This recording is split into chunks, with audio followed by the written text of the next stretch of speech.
Hello नमस्कार, come to my new blog. आज के ब्लॉग में आज हम अध्ययन करने वाले हैं राजस्थान, जो कि राजस्थान में अभी 41 जिले हो चुके हैं। और उन 41 जिलों को किस किन किन उपनामों से जाना जाता है, इस पर आज हम अध्ययन करने वाले हैं। क्योंकि कई बार एग्जाम जो वन लाइनर क्वेश्चन होते हैं या छोटे एग्जाम जैसे कि आपका पीटीटी का है, बीएसटीसी का है या कोई सीईटी का एग्जाम है, उसमें वन लाइनर क्वेश्चन डिस्ट्रिक्ट्स को लेकर, जैसे कि हमारे राजस्थान में अभी वर्तमान में 41 जिले हैं। तो अभी 41 जिलों के अंदर से जो पुराने जो 33 जिले थे उनके जो उपनाम हैं वो भी हमें कंफर्म होने चाहिए, क्योंकि वन लाइन के अंदर ये क्वेश्चन हमें पूछ लिए जाते हैं। अगर हमें ये कंफर्म होगा कि इसको ये बोलते हैं तो हम उसको इजी में हल कर सकते हैं। और पूछे भी जाते हैं कई एग्जामों, जैसे कि हम आज आपके यहाँ पर एक उपनामों की सीरीज लेके आए हैं, जो कि राजस्थान के जितने भी जिले हैं उनको किन किन नामों से जाना जाता है, वहाँ की क्या चीजें प्रसिद्ध है, इसलिए उनको उपनाम दिया गया है। तो उन सब पे आज हम अध्ययन करने वाले हैं। तो आइए चलते हैं राजस्थान के जिलों के उपनाम, यानी राजस्थान में जो उप जिले हैं उन जिलों के उपनाम पर आज हम बात करने वाले हैं। तो पहला जो जिला लेके आया हूं मैं, वो लेके आया हूं आपका कोटा जिला, यानी राजस्थान का कोटा जिला है। कोटा जिले के जो उपनाम है इसको कहते हैं राजस्थान की शिक्षा नगरी। राजस्थान की शिक्षा नगरी इसे कहा जाता है क्योंकि यहाँ पर जो राजस्थान का साक्षरता है वो काफी ज्यादा है, और यहाँ एजुकेशन का भी अच्छा खासा एक राजस्थान में एक अधिकार आप मान सकते हैं, इसलिए इसको राजस्थान की शिक्षा नगरी कहा जाता है। वही बात करते हैं, कोटा को राजस्थान की औद्योगिक नगरी के नाम से भी जाना जाता है, क्योंकि यहाँ पर जो उद्योग धंधे वो भी काफी अधिक मात्रा में है, इसलिए इसको कहा जाता है राजस्थान की औद्योगिक नगरी। वही बात करें, इसे कहा जाता है, कोटा कहा जाता है राजस्थान का नालंदा, क्योंकि नालंदा एक विश्वविद्यालय थे जहां पर बहुत अधिक पढ़ाई का लेकर ही वहाँ एक यूनिवर्सिटी थी, जो प्राचीन समय में यानी प्राचीन समय की यूनिवर्सिटी थी। इसलिए इसी को देखते हुए इसके समकक्ष कोटा को भी क्या कहा गया है, राजस्थान का नालंदा कहा गया है। और बात करें राजस्थान के कानपुर, राजस्थान का कानपुर भी कोटा को कहा जाता है। तो ये आपके कोटा जिले को 4 उपनामों से जाना जाता है, जिसे राजस्थान को शिक्षा नगरी, राजस्थान का औद्योगिक नगरी, राजस्थान का नालंदा और राजस्थान का कानपुर कोटा जिले को कहा जाता है। और यहाँ से कई बार वन लाइन में क्वेश्चन पूछ लिए जाते हैं, या फिर कई बार मिलान भी क्वेश्चन पूछ लिए जाते हैं। अगर हमें ये पता होगा तो हम इजी में इसको आंसर क्लियर कर सकते हैं, पूछे जाते हैं कई एग्जामों में। अब बात करते हैं राजस्थान के जोधपुर जिले की। राजस्थान का जो जोधपुर है, राजस्थान के जो जोधपुर जिला है, इसको भी कई उपनामों से जाना जाता है। जैसे इसको कहा जाता है ब्लू सिटी।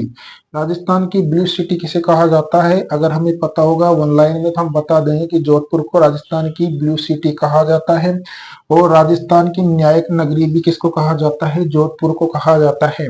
राजस्थान के जो जोधपुर जिला है, यहाँ पर राजस्थान का हाई कोर्ट है, और हाई कोर्ट होने की वजह से ही इसको राजस्थान की न्यायिक नगरी के नाम से भी जाना जाता है। वही बात करें, मरुस्थल का प्रवेश द्वार आप इसे कह सकते हैं, क्योंकि जब हम पूर्वी राजस्थान से पश्चिमी राजस्थान में जाते हैं तो उस वक्त हमें जो जोधपुर है, जोधपुर से होकर ही राजस्थान के मरुस्थल में प्रवेश किया जाता है, इसलिए इसको कहा जाता है राजस्थान का प्रवेश द्वार कहा जाता है।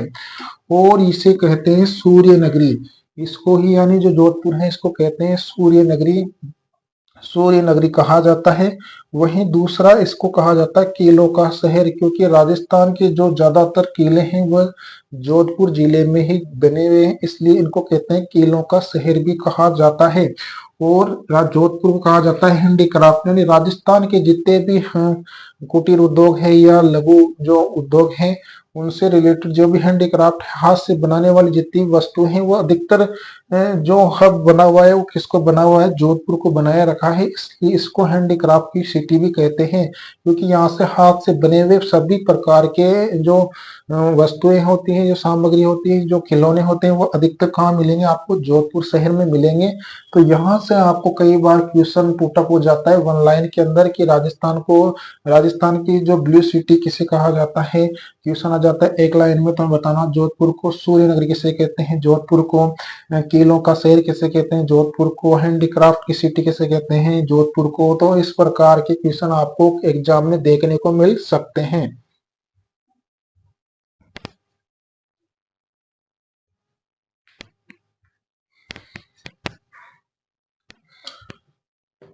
अब बात करते हैं जयपुर, यानी जयपुर के उपनाम। जयपुर को किन किन उपनामों से जाना जाता है, कभी यहाँ से भी क्वेश्चन पुट हो जाता है। जैसे जयपुर को कहते हैं पिंक सिटी, यानी जो जयपुर शहर है या जयपुर सिटी है, इसको कहा जाता है पिंक सिटी, या इसको कहते हैं गुलाबी नगरी के नाम से भी इसको जाना जाता है। राजस्थान का पेरिस किसे कहते हैं, तो राजस्थान का पेरिस कहते हैं जयपुर को, क्योंकि जयपुर जो है बिल्कुल सेम टू सेम पेरिस के जैसे इसका बनावटी जो है वो पेरिस के समान, इसलिए इसको कहते हैं राजस्थान का पेरिस कहा जाता है जयपुर को।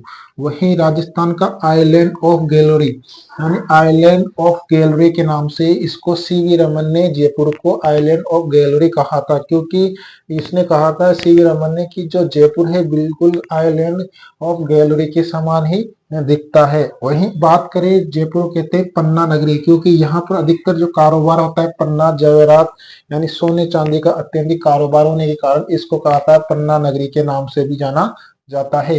वही हेरिटेज सिटी के नाम से भी किसको जाना जाता है, जयपुर को जाना जाता है, क्योंकि जयपुर के अंदर कई बड़े बड़े हेरिटेज यानी बड़े के किले हैं, कई पुराने जो धरोहर है उसी को देखते हुए इसको कहा जाता है राजस्थान की हेरिटेज सिटी किसे कहते हैं, जयपुर को कहा जाता है।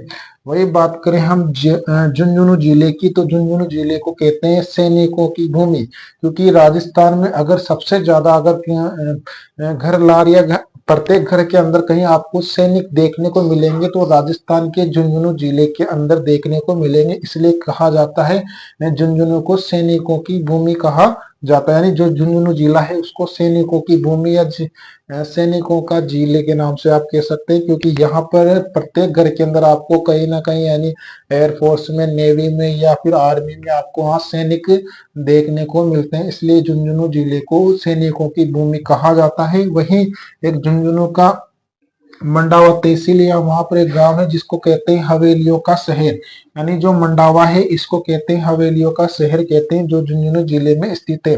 वही बात करें एक तहसील है नवलगढ़, और नवलगढ़ को कहते हैं सेकावाटे की स्वर्ण नगरी, क्योंकि झुंझुनू जिले में स्थित है। वही बात करें अलवर की, तो अलवर के अंदर जो अलवर है इसको किन किन उपनामों से जाना जाता है, जैसे अलवर को कहा जाता है राजस्थान का स्कॉटलैंड, यानी जो अलवर जिला है इसको कहा जाता है राजस्थान का स्कॉटलैंड कहा जाता है। वही राजस्थान का प्रवेश यानी जो सिंह द्वार है, आपसे वन लाइन में क्वेश्चन पूछा जाएगा कि राजस्थान का सिंह द्वार किस जिले को कहा जाता है, अगर हमें पता होगा कि अलवर जिले को, तो अलवर के बारे में अगर पता होगा तो हम इसको टिक कर सकते हैं। तो हमें पता होना चाहिए राजस्थान का सिंह द्वार किसे कहते हैं, अलवर जिले को कहते हैं। वही पूर्व का कश्मीर, यानी राजस्थान के जो 4 दिशाएं हैं उसमें से जो पूर्वी वाली दिशा है उसमें हमारा अलवर जिला स्थित है, तो इसीलिए राजस्थान के पूर्व का कश्मीर किस जिले को कहा जाता है, अलवर को कहा जाता है। तो आपका यहाँ पर कई बार एग्जाम में वन लाइनर में या सम्मिलित कराने में आपसे क्वेश्चन पूछा जा सकता है। अगर आपको इनके उपनाम याद होंगे तो आप इसको आसानी से हल कर सकते हैं। तो हमें पता होना चाहिए कि जयपुर को किन किन नामों से जाना जाता है, झुंझुनू को किस किन उपनामों से जाना जाता है, और अलवर जिले को किन किन उपनामों से जाना जाता है। अगर हमें इस प्रकार पता होगा तो हम आसानी से क्वेश्चनों को हल। तो राजस्थान के गंगानगर में सबसे ज्यादा मात्रा में गेहूं की उत्पादकता होने के कारण इसको कहा जाता है अन्न का भंडार, यानी इसको कहा जाता है राजस्थान का अन्न का भंडार किसे कहा जाता है, तो राजस्थान का अन्न का भंडार कहा जाता है श्री गंगानगर को, जो राजस्थान के उत्तरी सीमा पर स्थित है। वही इसको राजस्थान का अन्न का भंडार या फिर इसको टोकरी के नाम से भी जाना जा सकता है। वही इसका दूसरा नाम कह सकते हो धान की टोकरी, यानी क्योंकि अब अन्न अधिक होता है तो और भी चीजें यहाँ उत्पादन होने की वजह से इसको अन्न या धान की टोकरी या कोटरी के नाम से आप इसको कह सकते हो। और गंगानगर जिले को बागानों की भूमि भी कहा जाता है, क्योंकि यहाँ पर अधिक मात्रा में बाग बहुत अधिक लगे हुए हैं, तो इसलिए यहाँ पर किन्नुकार या इन अलग अलग फसलें जो होती है इसलिए इसको कहा जाता है बागानों की भूमि भी गंगानगर जिले को कहा जाता है। तो वन लाइन में क्वेश्चन पूछ लिया जाता है कि राजस्थान का अन्न का भंडार किसे कहते हैं, तो गंगानगर को कहा जाता है। वही बागानों की भूमि के नाम से भी हमारे गंगानगर जिले को जाना जाता है। अब बात करते हैं राजस्थान के अजमेर जिले की। राजस्थान का अजमेर जो जिला है, इसको भी कई उपनामों से जाना जाता है। अगर हमें इनके उपनाम पता होंगे तो हम इजी वे में क्वेश्चन को हल कर सकते हैं। तो कौन कौन से इनके उपनाम हैं? जैसे इसको कहा जाता है राजस्थान का हृदय, क्योंकि राजस्थान का हृदय इसलिए कहा जाता है क्योंकि राजस्थान के जो जो मेन सेंटर में स्थित होने के कारण इसको राजस्थान का हृदय कहा जाता है। यहाँ पर अंडों का अत्यधिक उत्पादन होने के कारण इसको अंडों की टोकरी या अंडों का शहर आप इसको कह सकते हैं अजमेर को। और इसको राजस्थान का नाका कहा जाता है। वहीं राजस्थान का मक्का मदीना के नाम से भी किसको जाना जाता है? अजमेर जिले को जाना जाता है। विभिन्न संस्कृतियों की भूमि, यानी जो अजमेर जिला है, यहाँ पर सभी ईसाई हो, हिंदू हो, मुस्लिम हो, सभी प्रकार के समाज यहाँ पर अपने अपने अलग अलग संस्कृति का जो है वहां पर पाई जाती है, इसलिए इसको विभिन्न संस्कृतियों की भूमि भी अजमेर जिले को कहा जाता है। राजपुताना की कुंजी कहा जाता है। और उसके अलावा सांप्रदायिक सौंदर्य का शहर किसको कह सकते हैं? हम अजमेर जिले को कह सकते हैं, क्योंकि यहाँ पर राजस्थान के अंदर अजमेर जिले में सांप्रदायिक सौंदर्य, यानी जो हिंदू मुस्लिम है, इनके त्योहार बड़े हर्ष उल्लास के साथ मनाए जाते हैं। एक दूसरे भाईचारा का संदेश दिया जाता है, इसलिए इसको कहा जाता है सांप्रदायिक सौंदर्य का शहर अजमेर जिले को कहा जाता है।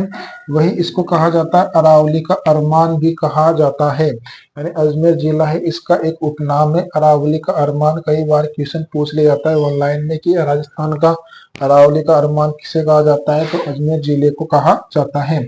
वहीं राजस्थान का जिब्राल्टर, यानी जो राजस्थान है, राजस्थान का जिब्राल्टर किस जिले को कहते हैं? अजमेर जिले को कहते हैं। तो ऐसे कई उपनाम हैं जो कि हमें क्वेश्चन में एग्जाम में वन लाइन में पूछ लिया जाता है। छोटे एग्जामों में अधिकतर ये क्वेश्चन देखने को मिलते हैं। अगर हमें ये सब पता होगा तो हम आसानी से कर सकते हैं। हमारी पूरी सीरीज के अंदर आपको यही टॉपिक देखने को मिलेगा।